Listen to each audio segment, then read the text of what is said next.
deep-seated epidemic of gun violence. Kristen Salumi, Al Jazeera.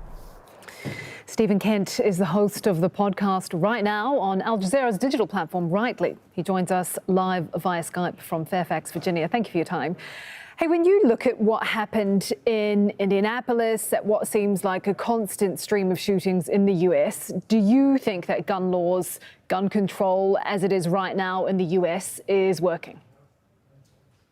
Well, what is unclear to me whenever we are having these conversations in the United States is what kind of gun control are we talking about and what kind of gun problem are we talking about? There has been in the past month, CNN was reporting this morning, 45 mass shootings across the United States. But when you look at those 45 mass shootings, they include everything from the FedEx situation, which is sort of a nightmare scenario. Disgruntled employee comes in, murders the people who he used to work with. We see that happen at schools. We see that happen at offices. But then lumped in there, we also have violent crime, people getting in arguments at bars, people doing drive-bys in major cities. Crime has spiked in the past year in the United States significantly, but that is in the backdrop of a 30-year decline in violent crime in this country. So we are seeing something that is hard to wrap our minds around. It hurts. But it is no doubt connected to the kind of year that we've had with the pandemic and also with racial tension in this country brought about by police violence. Okay, so coming back to my question, do you think that gun control laws as they stand, the gun laws in the US right now as they stand, do you think that they are okay? I do think they're okay. And there are a lot of different gun control laws, so it's kind of unclear which ones we're talking about. Okay, let's talk about it in detail then. Why, and I want to talk about it in terms of, I guess, how you talk about it on your platforms. Why do you think that gun control has become such a bipartisan issue? Surely everyone wants the same thing, to reduce the number of people being killed by guns. Mm-hmm. Yes, everybody does want that, and they want their cities to be safe and peaceful. I reject the premise that there is sort of a bipartisan consensus around gun control. We all want to see violent crime go back down and continue that downward trajectory in which we've seen it.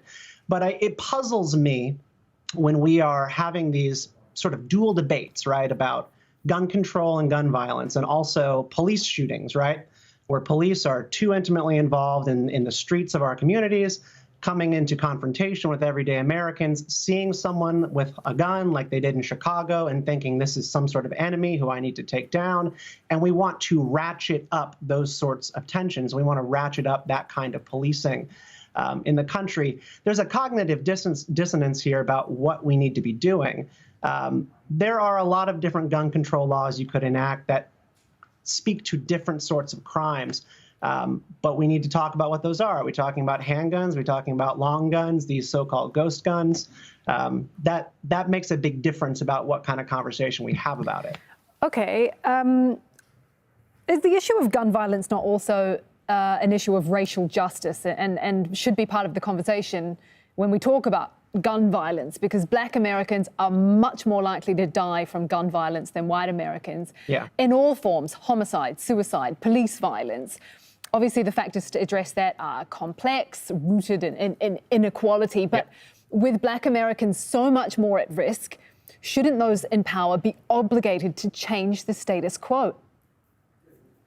Well, violence and economics go hand in hand. Poverty and violence go hand in hand.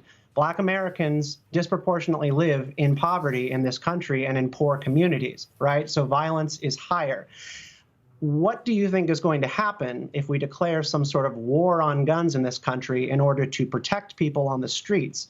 Do you think that police are going to be in a more peaceful posture in the poorest and most violent neighborhoods in the country? No, they are not. They're going to be kicking down the doors of Black and brown Americans all over this country, not going after what I think liberals sort of imagine, which is that they're going to be kicking through the doors of white militiamen in the middle of Oregon, right, who are stockpiling tons of big guns. That might happen. But this always comes down to the people with the least power, the least connections, and the most confrontations with law enforcement. If you're going to pass laws, who are they most likely to be enforced on? I think that's going to be Black Americans disproportionately. All right, great to have you on the programme. Stephen Kent there from Al Jazeera's digital platform, Rightly. Thanks for the conversation. Still to come here on Al Jazeera, a moment of national unity from Myanmar's protest movement as civil society